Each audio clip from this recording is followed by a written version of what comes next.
So let's talk about you are the power. What can we do offline? Which is that seems to Sure. me like the out in the real world. You probably spend enough time on conversations like this, and for people who work from home like me, and this is kind of our Mhm. our thing. We have to realize that this isn't the real world. I mean, it is. It's part of the world, but there are real lives hurting out there.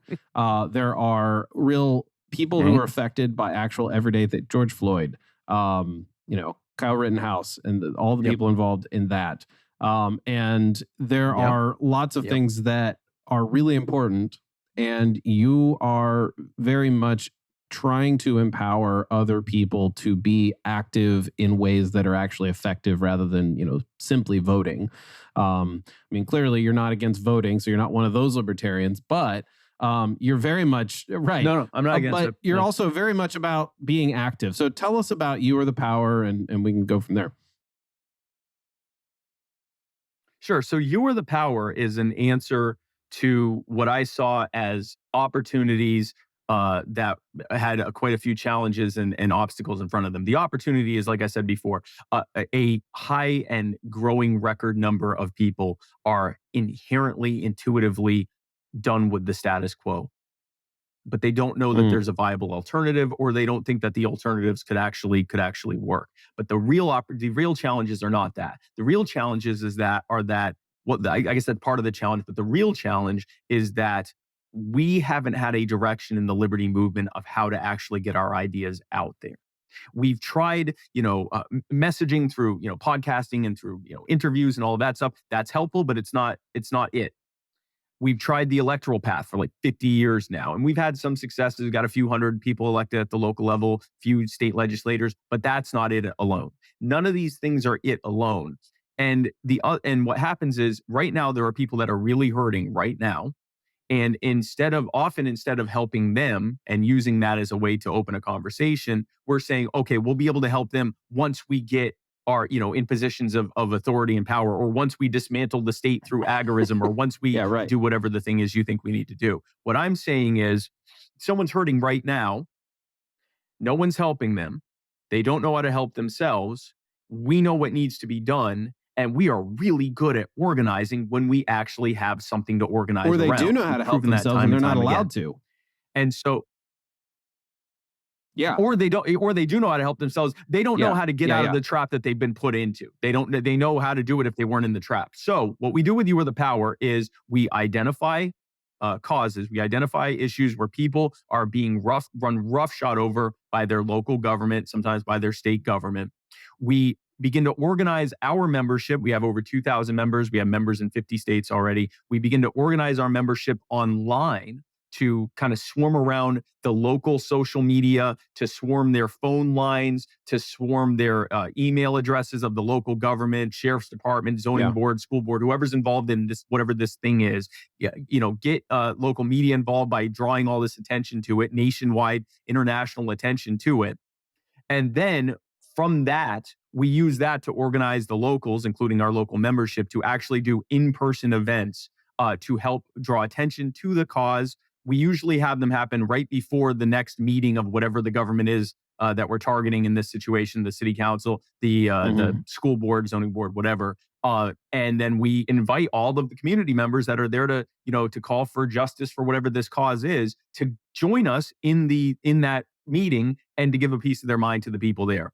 And having the effect of having tens of thousands of people, ratioing them on their social media, and hundreds or thousands of people, hitting them up on their phone lines and their email inboxes, and then dozens or even 100 or more Yeah. people showing up to their city council meetings. It's usually enough to make them fold. And if they don't fold, then we've created both a base of support and a winning issue for local candidates to run on to unseat them. But more importantly, it's great that we have helped that person. We've gotten justice for them, or we've used it as a launch pad to get people in there who will get them justice. But more importantly, long term, that's the most important thing short term. More importantly, long term, we use that. We build a network effect around that, bring people into this cause, and then use it as an opening conversation about the fact that the reason this even happened is because there's a system, a centrally planned system where too few people have too much power and have no Mm. respect for the autonomy or the rights of the people under their presumed jurisdiction. So it's an opening conversation. We get people who very often aren't even politically involved. We get them excited, we get them organized and activated, and then we give them the Yeah. papers on here's why this even happened in the first place, and here's how we can fight even harder to stop it from happening. How That's what involved You Were the have Power is all you about. been with any churches on those local levels or leaders in those churches? Or, I mean, do you have any idea of, how involved some local, churches are in what you're doing?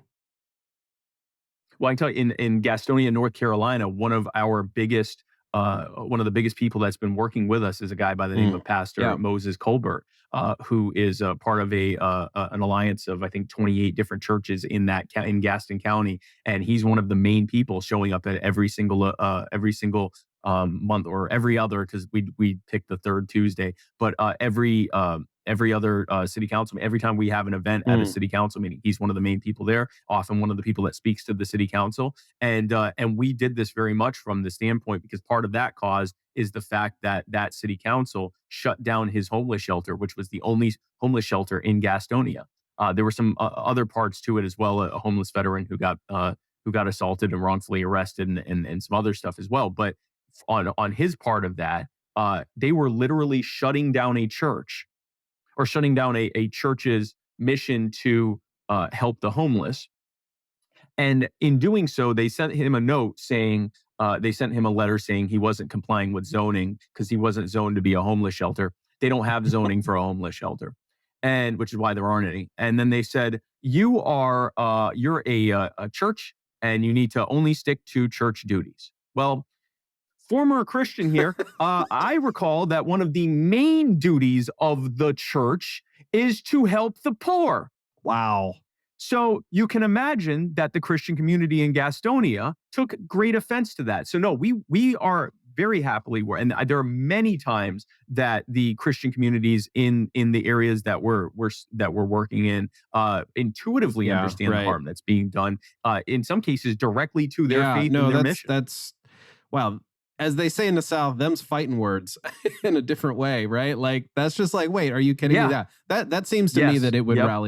galvanize a lot of support around something so really offensive. To be Very honest, I much. mean, it's like you need to just do. What do you want? Just Sunday service? That's it. Yes. Like what do you have in mind that you don't think we're supposed to be doing? And Yeah. insult and injury, because in the time since Pastor Moses's homeless shelter shut down, dozens of homeless people have died, mostly Mm. from either exposure or from drug overdoses. That many of them were able to. Yeah, these are Yeah. people living on the Yeah. streets in the cold, and then when it gets in summertime in the heat, they were previously being housed every night. They might have been on the street during the day, but they were at least had a place to sleep that was, a warm place to sleep at night, or a cool place to sleep at night, and enough food to get by. And anyone who has dealt with homelessness, addiction, or both can tell you when your situation suddenly gets really bad, it can be very easy to Yeah. fall into drugs or back into drugs Mm. and addiction. And so we've seen a lot of that. So not just the insult of, oh, yeah, just do what you do as a Christian, but not that part, because we don't want you doing that part. And then the actual injury of the people dying in many cases as a direct result of that. And here's the most absurd part of this, the most cynical part of all this. The reason we believe that they shut it down is because they were pushing for state money to solve their homeless crisis, to get millions of dollars to solve their homeless crisis. And if someone actually solved it, they wouldn't be able to get that money.